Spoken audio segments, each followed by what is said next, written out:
Second കമ്മിങ്ങിനെ കുറിച്ച്. ഈ second coming എന്ന് പറഞ്ഞാൽ എന്താണ്? യൂതന്മാർക്ക് അംഗീകരിക്കാൻ പറ്റില്ല. അവരുടെ സാഹിത്യത്തിൽ ഒരാൾ കയറിപ്പോയാൽ പോയതാണ്, മനസ്സിലായല്ലേ? വിസ അടിച്ച് കിട്ടിക്കഴിഞ്ഞാൽ അയാൾ പോയതാണ്. പിന്നെ അയാൾ വീണ്ടും തിരിച്ചു വരുന്ന ഒരു പരിപാടി ജൂതന്മാർക്കിടയിലില്ല. പിന്നെ എന്തിനാണ് ഈ തിരിച്ചു വരുന്നത്? നിങ്ങൾ ആദ്യം വന്നപ്പോൾ നിങ്ങളെ കൊണ്ട് നേരെ കാര്യം ചെയ്യാൻ പറ്റില്ല എന്നുള്ളതിൻ്റെ തെളിവാണല്ലോ ഈ തിരിച്ചു വരുന്നത്, അല്ലേ?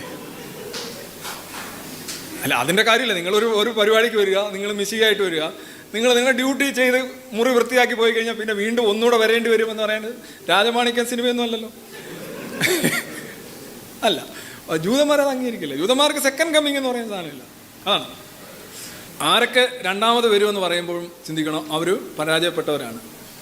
രണ്ടാമത് എന്തുകൊണ്ട് വരേണ്ടി വരുന്നു, അല്ലേ? ഇതൊരു നടക്ക് തീരത്തില്ല എന്നൊക്കെ പറയുന്നില്ലേ? അതാണ്.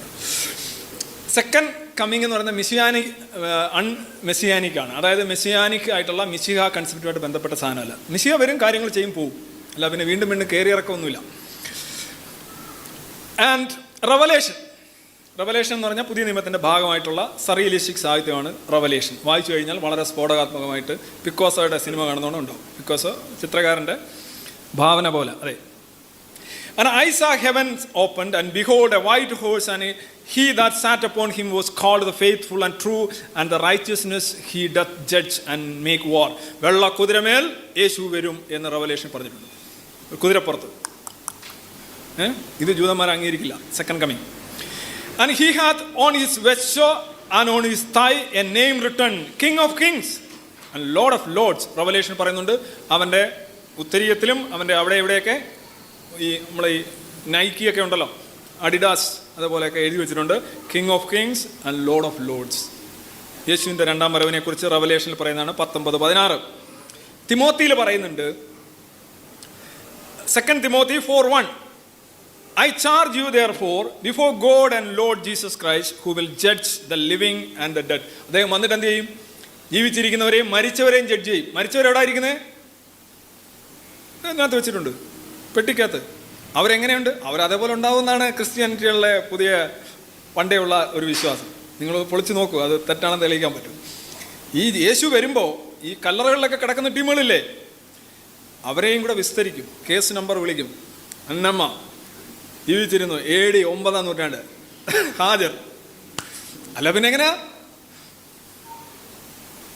എന്താ അദ്ദേഹം പറഞ്ഞിരിക്കുന്നത്? Who will judge the living and the dead. ഇപ്പോൾ ഉള്ളവരെയും വിസ്തരിക്കും, മരിച്ചവരെയും വിസ്തരിക്കും. അതുകൊണ്ട് പ്രിസർവ് ചെയ്യാണ് ഡെഡ് ബോഡി. ഇപ്പോൾ സൊറാസ്ട്രിയൻസിൻ്റെ കാര്യം പറയാം. സൊറാസ്ട്രിയൻസ് ഡെഡ് ബോഡി അവരെന്ത് ചെയ്യും?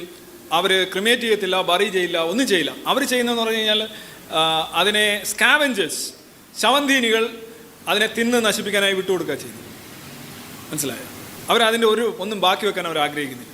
അത് കഴുകന്മാരാകാം, അല്ലെങ്കിൽ ഈവൻ പട്ടിയാണേലും അവർ അഡ്ജസ്റ്റ് ചെയ്യും. എന്തായാലും അതിന് വേറെ രീതിയിൽ അത് നീക്കം ചെയ്യാൻ അവർ സമ്മതിക്കില്ല. പക്ഷേ ക്രിസ്ത്യാനികൾ അങ്ങനെയല്ല, മുസ്ലിങ്ങൾ അങ്ങനെയല്ല. മുസ്ലിങ്ങൾ ഈ കബറടക്കിയതിന് ശേഷം അവർ ഈ മൃതദേഹം സൂക്ഷിക്കുന്ന ഇത്ര വെയിറ്റിംഗ് പീരീഡാണിത്. അവിടെ കിടക്കുകയാണ്, ചെക്ക് പോസ്റ്റിൽ ലോറി കിടക്കുന്നതാണ്. ആ പീരീഡിൽ ഈ എന്താ പറയുന്നത്, പ്രീസ്റ്റ്, മുസ്ലിം പ്രീസ്റ്റൊക്കെ ചില സമയങ്ങളിൽ ഈ കബറടക്കത്തിന് ശബ്ദം കേൾക്കും. ഈ ശബ്ദം എന്ന് പറഞ്ഞു കഴിഞ്ഞാൽ അതിനകത്തൊരു കവറിലിട്ട് ഞെരിക്കുന്ന.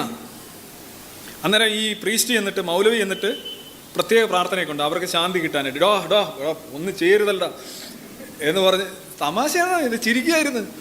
കഷ്ട യാഥാർത്ഥ്യമാണ് ഞാൻ പറയുന്നത്. ഇവരെ ഒരു ഫീസ് കിട്ടാനുള്ള ഒരു വരുമാനം തന്നെ ഇതാണ്. ഈ ശവശരീരങ്ങൾ ഈ കവറിൽ കിടന്ന് ഞെരിപിരി കൊള്ളുകയും വേദന കൊള്ളുകയും ശബ്ദം ഉണ്ടാക്കുകയൊക്കെ ചെയ്യുമ്പോൾ അവിടുത്തെ ലോക്കൽ മൗലവിമാർ എന്നിട്ട് അതിന് കുറേ ഇതൊക്കെ ഉണ്ട്, കുറേ പാസ്വേഡൊക്കെ അടിക്കുമ്പോൾ ശരി, അതിന് അവർക്ക് ഇതൊക്കെ ഉണ്ട്, പൂജ, പ്രാർത്ഥന. വെയിറ്റ് ചെയ്യാണ്. നമ്മളുടെ പിതാമഹന്മാർ വെയിറ്റ് ചെയ്തുകൊണ്ടിരിക്കുകയാണ് യേശു വരുന്നതും കാത്ത്. ഇത് ജൂതന്മാരെടുക്കുന്ന ഒരു കാര്യമല്ല എന്ന് പറയാൻ ഞാൻ ആഗ്രഹിക്കുന്നു. ജൂതരുടെ മിശിഹ ഇങ്ങനെയല്ല. ജൂതരുടെ ജഗതി പറയുന്നോണം, ഞങ്ങളുടെ മിശിഹ ഇങ്ങനെയല്ല.